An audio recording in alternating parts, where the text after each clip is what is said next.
Welcome to the Church of Love, a podcast hosted by myself, Jyoti, along with co-hosts Swamini Shraddhananda Saraswati and Reverend Rachel Schwab. The show is produced by Freedom Media LLC and is taped live every Sunday. Church of Love will explore the changing dynamic of spirituality worldwide and the common belief that God is, in whatever shape he, she, it takes, the essence of love. We hope to remind you that you are love and are loved. So sit back, relax, and join us at the Church of Love. This week on Church of Love, we welcome Sreedevi Bringi to discuss Shakti the Divine Feminine.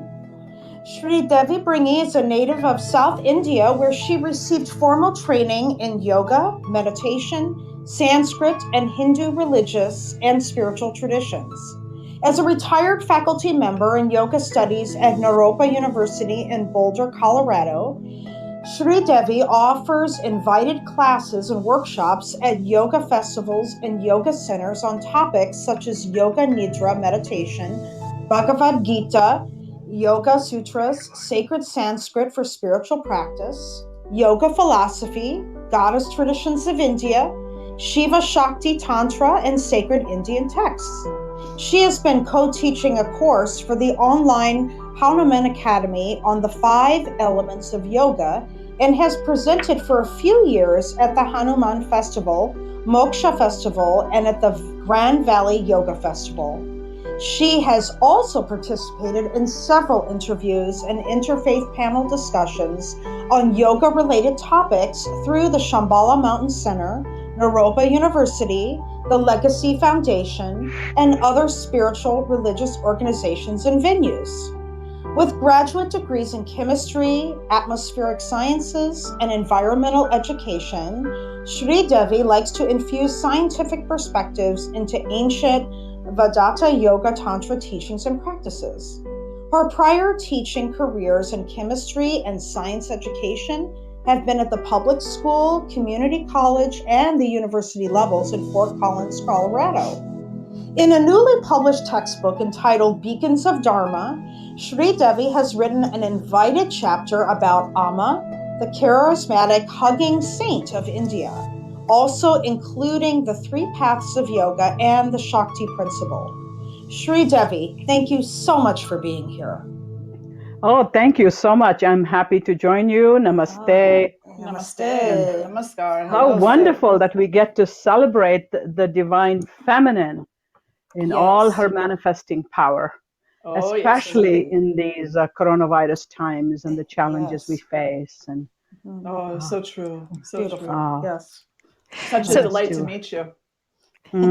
Well, thank you all so much, Reverend Rachel Schwab, Swamini Shraddhananda, and of course, dear Jyoti, Susan Kiskis, you have been the main connection. So thank you all for welcoming me. Yes. So Sreedevi, as a teacher, your lessons have focused on the goddess traditions in India. One of those terms that people may have heard or hear tonight, but not have clarity on, is Shakti. Would you describe for our listeners what or who Shakti is? And then would you also be able to share about how Shakti is part of the goddess traditions in India? Sure. Well, shaka, the root verb shaka, means to empower. So Shakti is the force of empowerment, the energy of manifestation. So if we think about the ultimate reality, it doesn't matter which tradition, but in all traditions, there is the aspect of pure consciousness, and there is the aspect of the manifesting power of that consciousness. And so, Christian terms would, for Western philosophy terms, would be eros and logos. And in mystical Christianity, you the Christ consciousness, and then you have Sophia, the divine feminine. In India, with the Shakti tradition, when we speak of the Shakti traditions, we're speaking of multiple goddess deity traditions under the rubric or the umbrella of the divine feminine, which itself has 3 aspects: Shakti, Prakriti, and Maya. So Shakti is really the force of empowerment. Any activity in life gets empowered by this ultimate manifesting power of consciousness. Wow. And then we have Prakriti. Prakriti is I guess, best described in Western terms as Mother Nature. So the power of existence, all of the categories of existence. So in the tradition of yoga, we use the 5 elements, which are the same as the Greek 5 elements: earth, water, fire, air, and space. And that represents 5 embodied chakras, where we again have ruling Shaktis. So you have Prakriti, categories of existence, and she rules over all of them. And there, the Shakti power is about the triad of the forces of creation, preservation, and dissolution.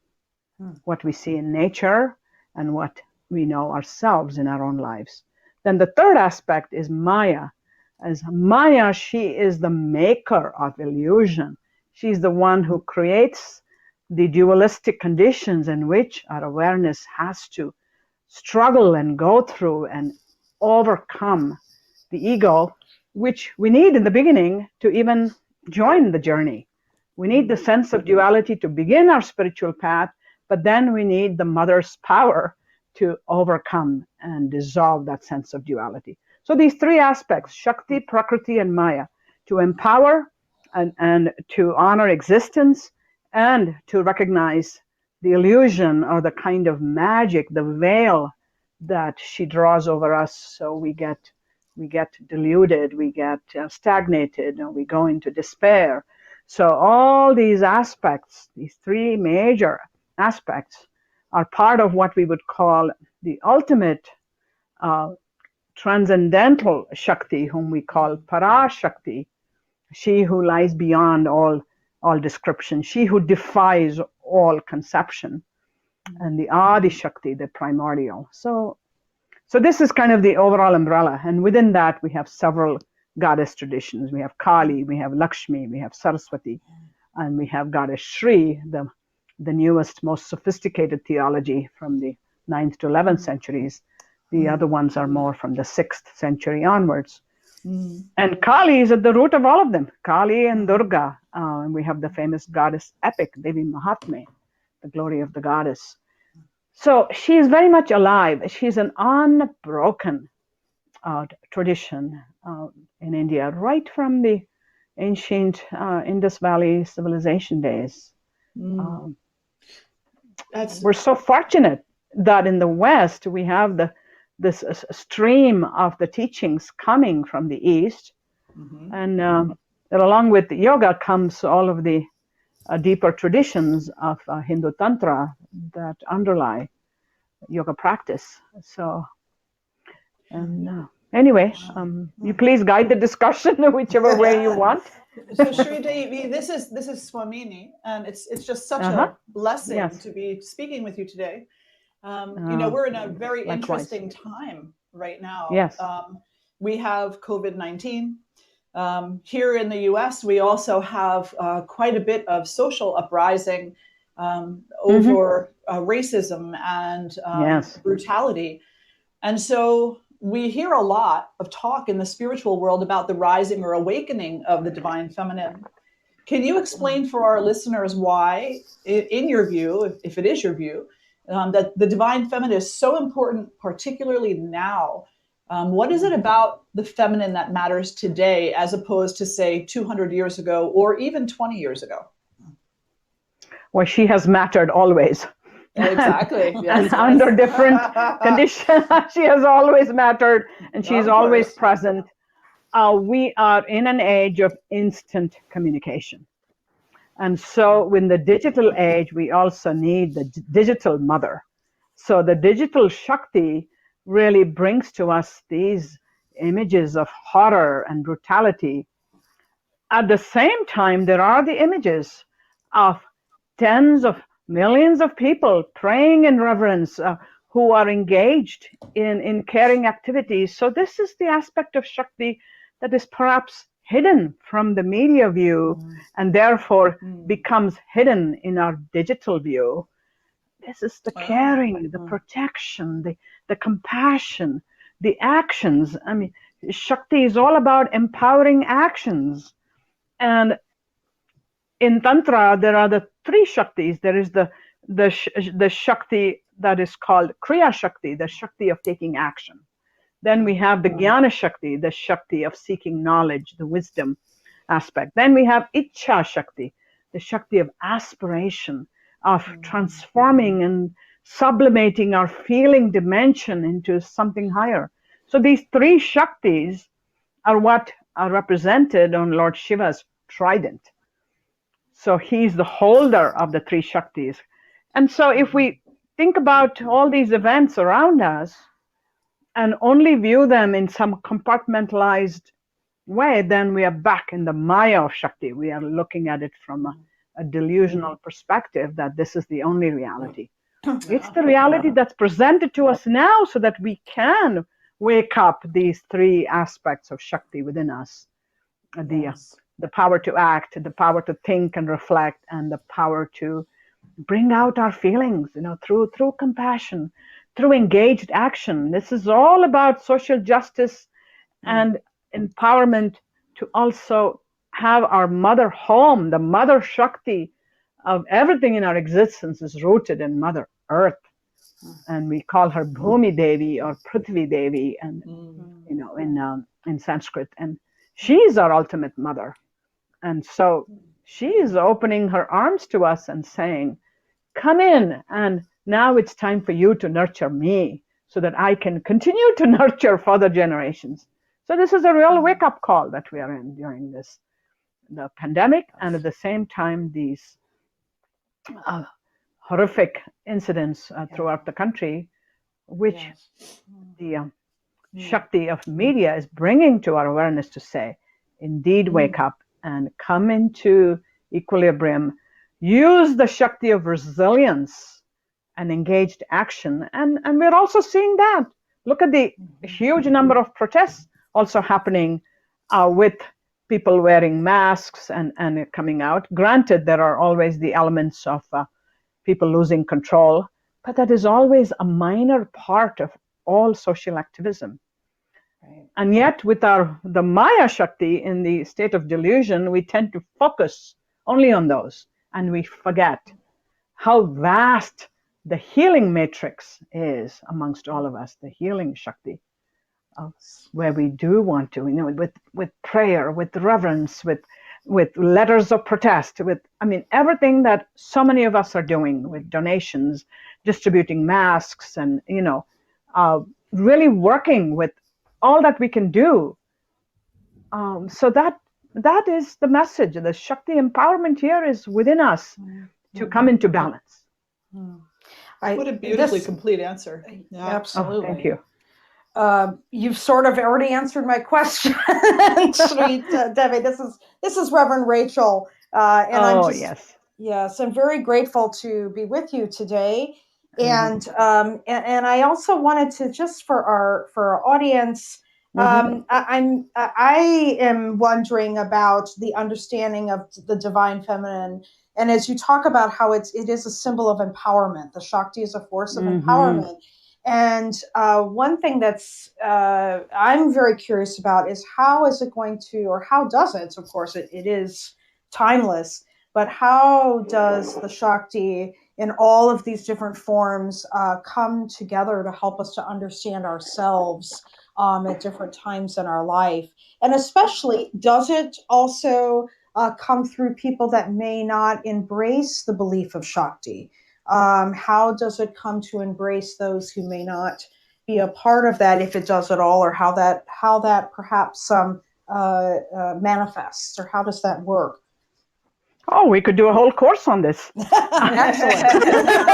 I'm ready. You can sign me up. Very good. Well, I do have courses on these topics, and yes, wonderful. I think what comes up to mind right away is the tantric imagery of the mirror of existence. Okay. And in Shiva Tantra, the Tantra of Lord Shiva, we have this beautiful metaphor of the mirror and the reflection of the source. Bimba pratibimba, this is called. So people who manifest the Shakti of different aspects of this ultimate divine feminine can be recognized by those who are engaging with them. So we are all mirrors of existence for one another. Yes. And so Shakti is not just going one way as to who is the manifester, or how does it is also who is recognizing the manifestation. Yes. And therefore simultaneously we witness and we participate. And the witness aspect of us, as we cultivate, then that is the divine masculine aspect in all life that we call consciousness or Shiva. And the manifesting aspect, the recognition and being able to hold the Shakti of Kali, say to be able to come and destroy what doesn't serve the self, to give us the tools and the courage to say, this relationship doesn't serve me. It's too brutal for me. I need to release it. So that's an example. Or I'm stuck in this job where I really don't know how to get out. And circumstances will happen where you suddenly know you have to get out. So this kind of participating Shakti that comes to dissolve what doesn't serve, so that is an aspect of Kali. And she is rooted in the root chakra, in her own powerful, what shall we say, tradition. Kali is the supreme goddess. It's probably the oldest goddess tradition in India is Kali. Wow. And Kali means the killer of time, the destroyer of time. But then time and space are of course, completely enmeshed. So she rules over time and space. But then the third axis of that, this is my science coming in, there are the three axes of time, space, and causality, karma. So she rules over our ability to work through the karmic residues in our lives. And the more we can awaken to saying, oh, these are the habits I want to release, these are the tendencies I wish to release, the more she comes to give us the tools and move us further through to Durga in the navel chakra, who rules over the fire element. And so then Durga, seated on her lion or tiger as her symbolism, holding multiple weapons in her 18 arms, then she brings us all the tools that we need to actually engage in action, whether it be now we're going to protest about, the overuse of fossil fuels, or we're going to protest about police brutality, whichever issue engages us in action, because different souls and temperament will get engaged in different types of action. This is, again, the multiplicity of Shakti in the universe.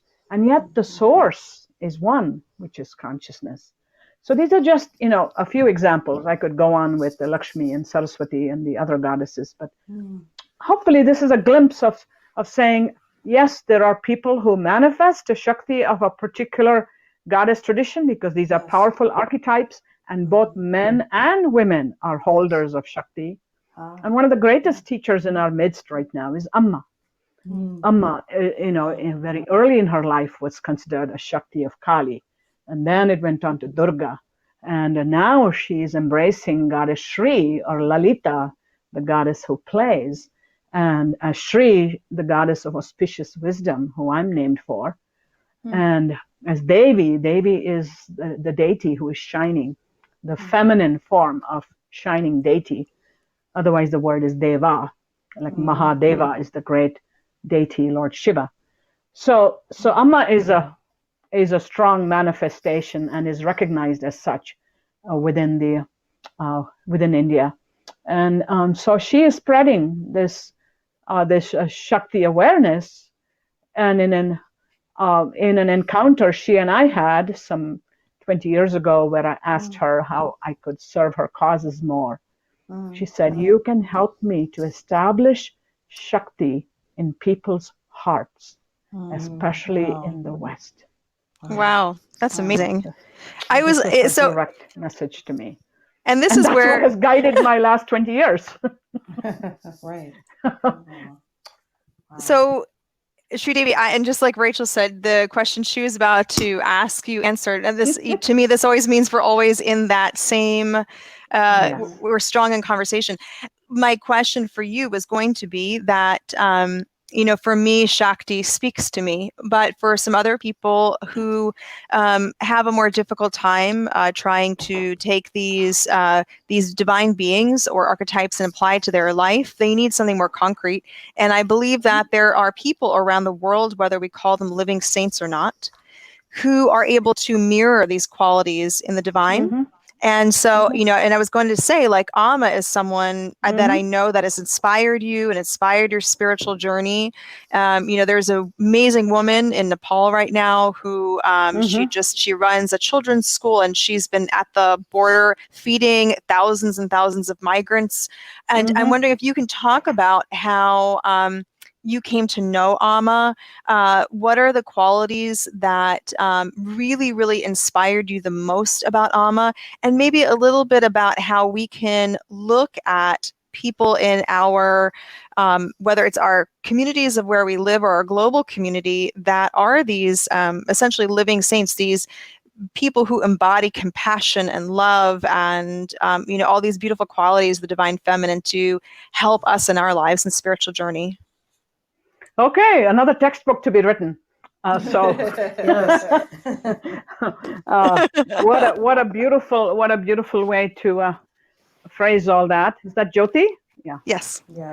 All right. So, yeah, for us, our journey with Amma is a continuation of the journey I already had in India. Growing up in India, I came to America in my early 20s as a graduate student.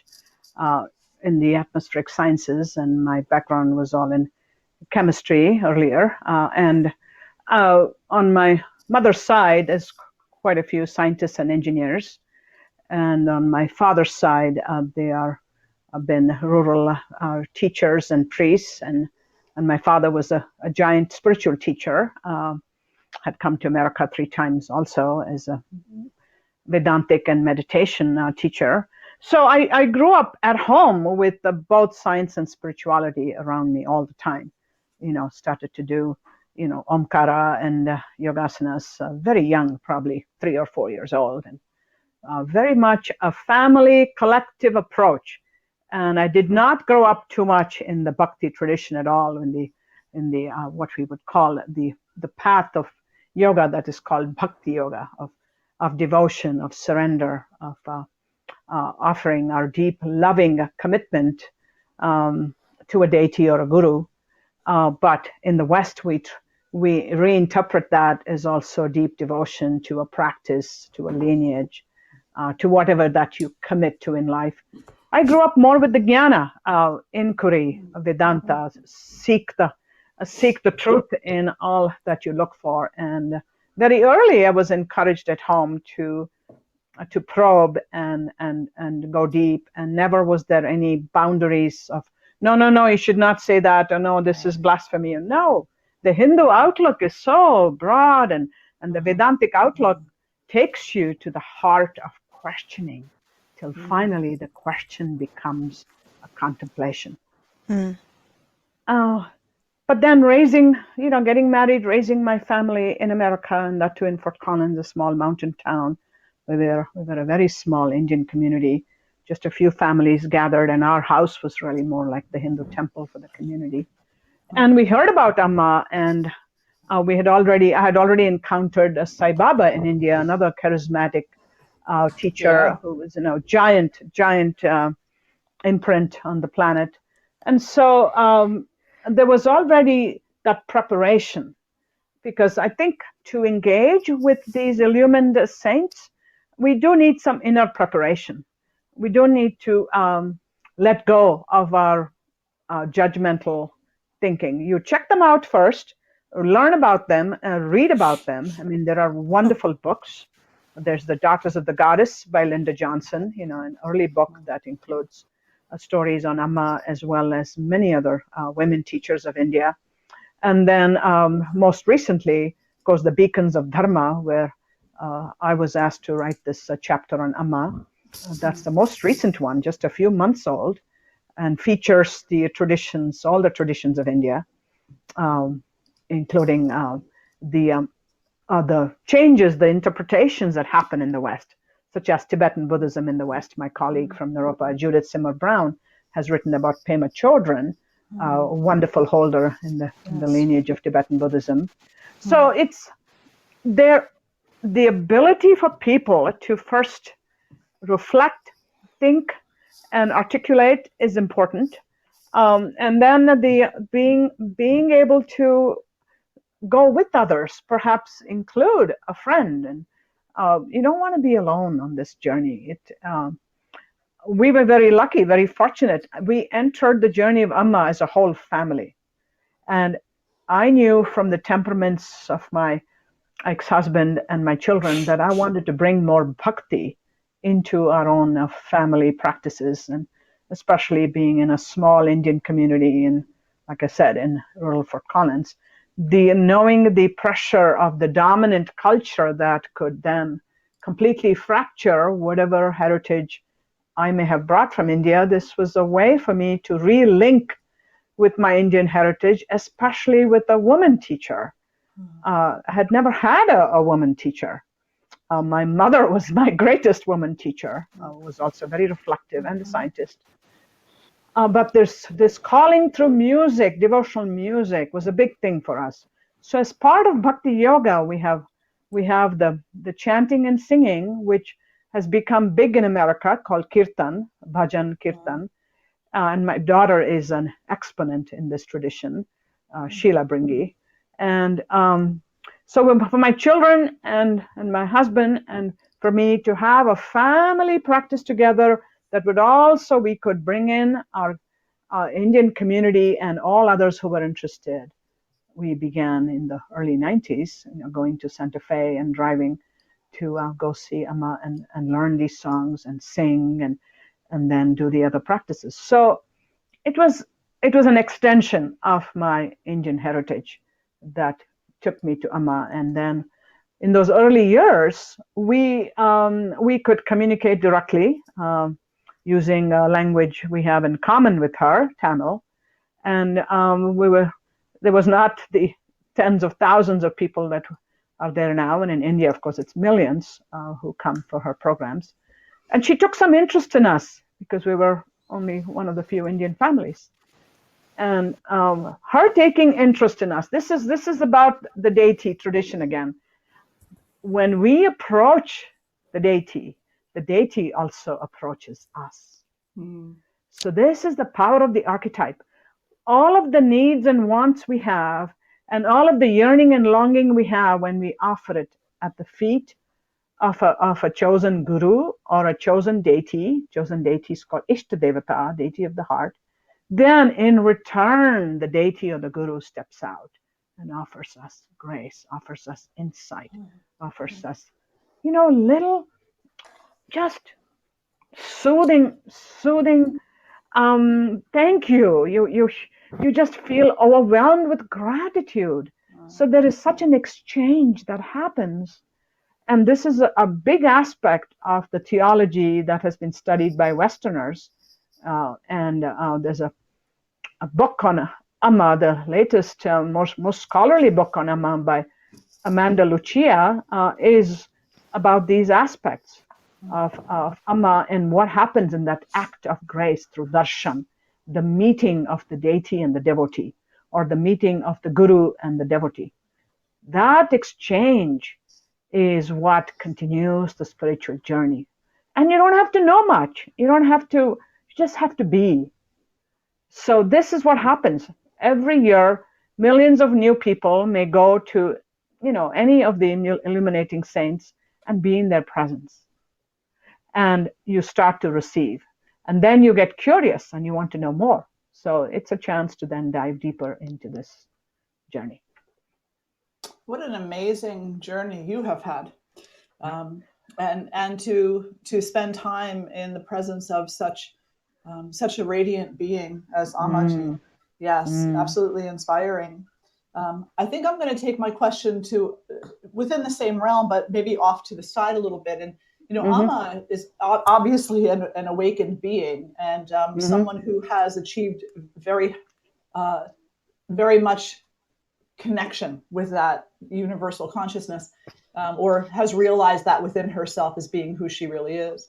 Yes. Today, when I was scrolling through Facebook a little bit, an interesting question or a comment came up in a group that I belong to. This person said that it is accepted in most traditions in India that it is more difficult, and according to others, not even possible for women to spiritually awaken.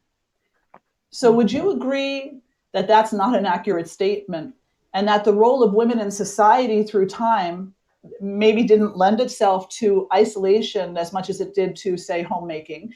That genuine fear in some instances of the perceived power of womanhood, combined with an understanding by certain historians that most of the practices were actually oriented toward young males to direct their energy, and elder males who no longer had ties to family or world, and which also were oriented toward a more masculine quality of force, whereas a woman operates better within circles versus squares and fares better with a profoundly different paradigm. So what would the paradigm look like for a female looking to awaken her heart and her spirit? Wow, that's another textbook there. I think, first of all, the writers of such arguments are looking at it really from the very deeply divided perspective of gender equity versus what we would call the masculine and feminine qualities, which are embodied by all. So one is the nurturing aspect of how do we cultivate, patience and equanimity and caring and generosity. And the other one is how do we strengthen in our will and our readiness to act and to empower and to use force as needed. So that the overall, in this pendulum of this duality or the polarity, rather than duality, I'd like to think of it as an axis of polarity. We have so many life axis of polarity, hot versus cold and pleasure versus pain, and so-called masculine qualities versus so-called feminine qualities. So going back, as I've encountered the Indian traditions and practices, I remember as I started to come into my puberty phase, when I began to watch how the other women behaved especially in my grandfather's ancestral home in Mysore, there was this high regard for women as they came into their menstrual time. And so the 3 days were set aside where the men would take over the tasks of, whether it's the kitchen or setting the flowers for worship in the altar, or cooking, or serving people in the dining room. It's like, no, here's a room that is set aside for you. You go rest and you do whatever practice you want. You read, you walk, but you don't engage. It's a period of ritual pollution where you're not engaged with any tasks that are directed either towards food, cooking, or worship. And you can do your own worship, but not in the common worship room. So I saw this as a way that, not as a denial of something to me as a young woman, but as an honoring of time where I did have pretty bad cramping, and I didn't want to have to exert myself physically too much. And I was clearly told when it is you stop your yoga practice and what are the few poses you can do and how you gently come back, and you have an Ayurvedic oil bath as a way to end that ritual pollution period. And when people in the household see you with the white towel on your head, emerging with a lot of turmeric on your body, then they know your ritual period of being separate is over, and now you're ready to re-engage.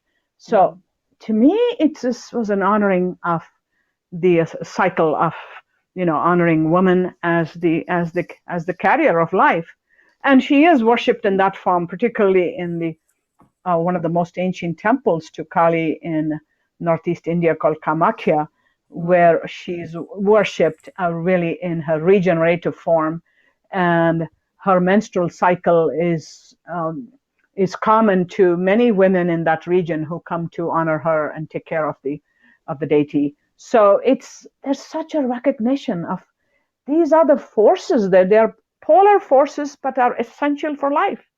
Just as the Earth itself is a giant electromagnet with a North Pole and a South Pole, and electricity only works in this way too, in the dualistic way. So there's a deeper connection to polarities of existence, which then provide the engine for life itself.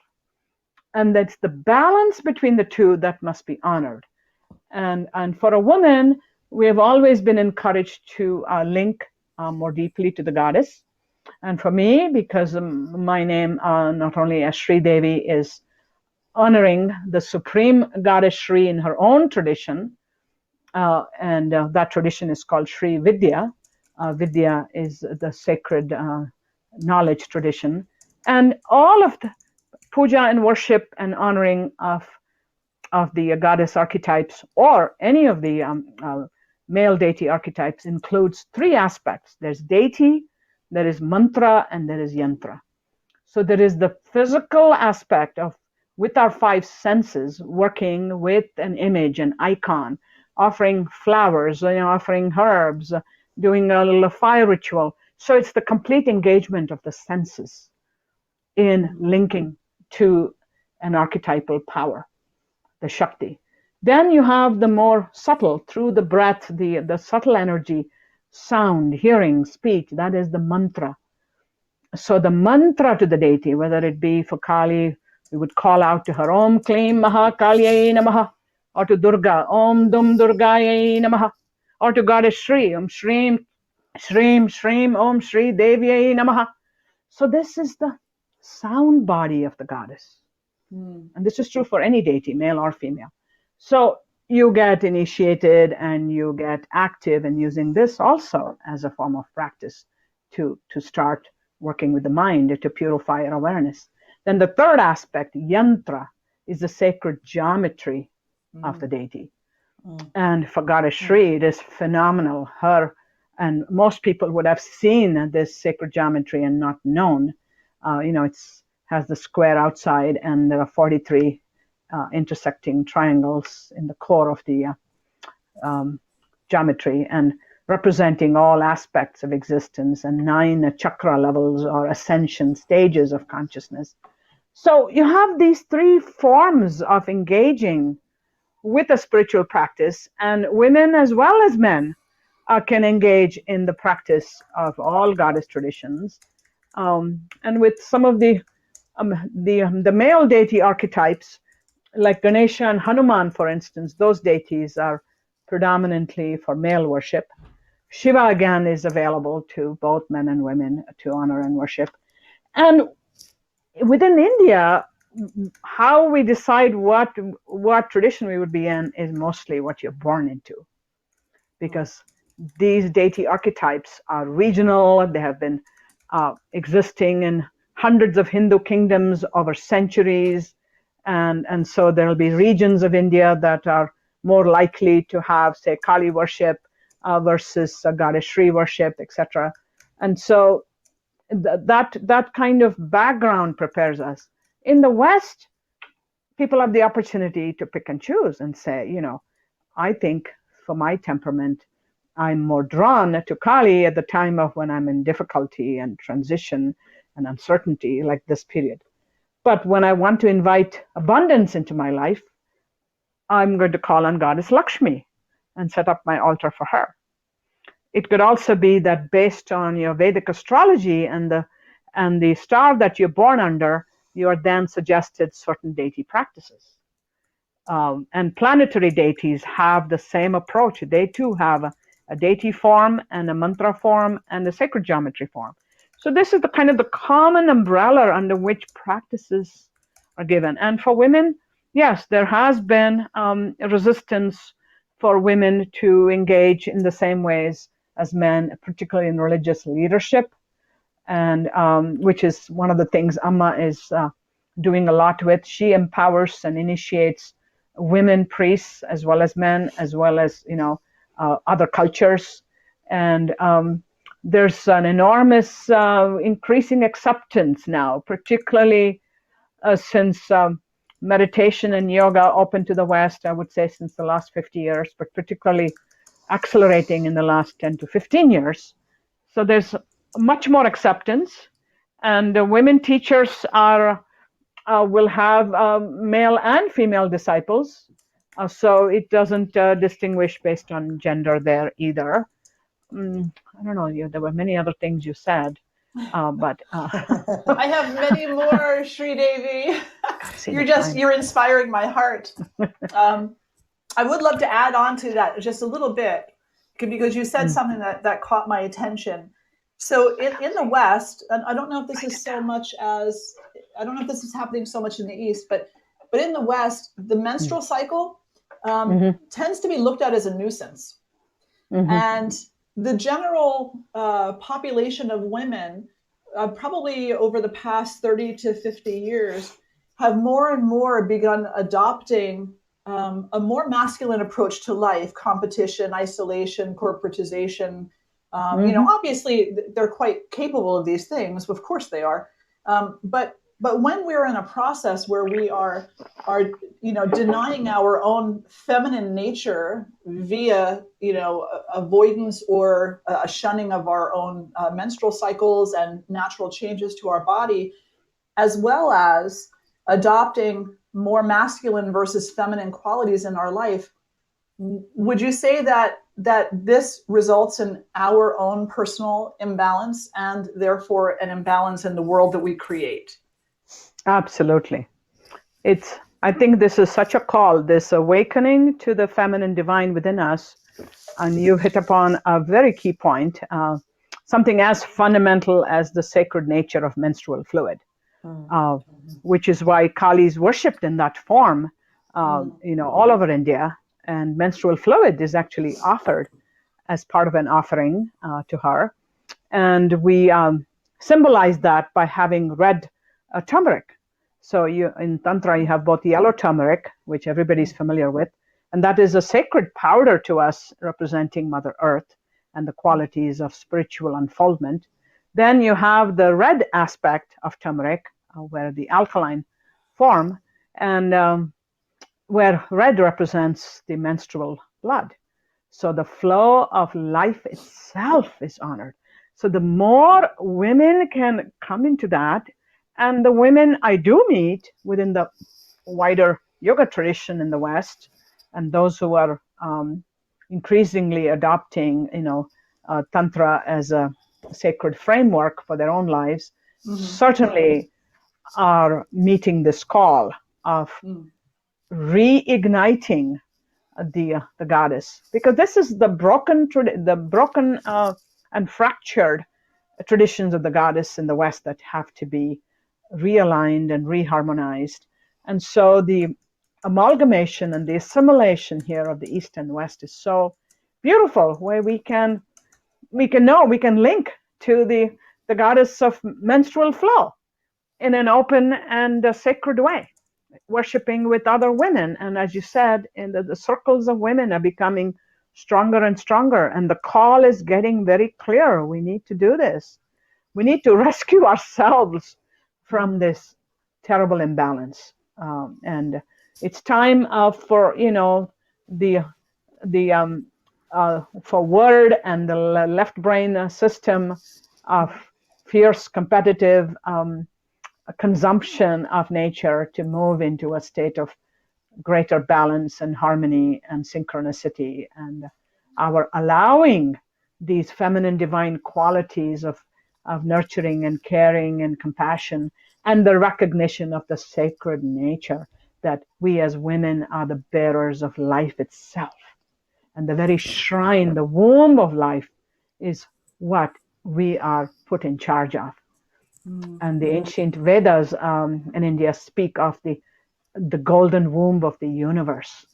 And this is what we all cherish and hold. And that is what we want everybody to cultivate, men and women,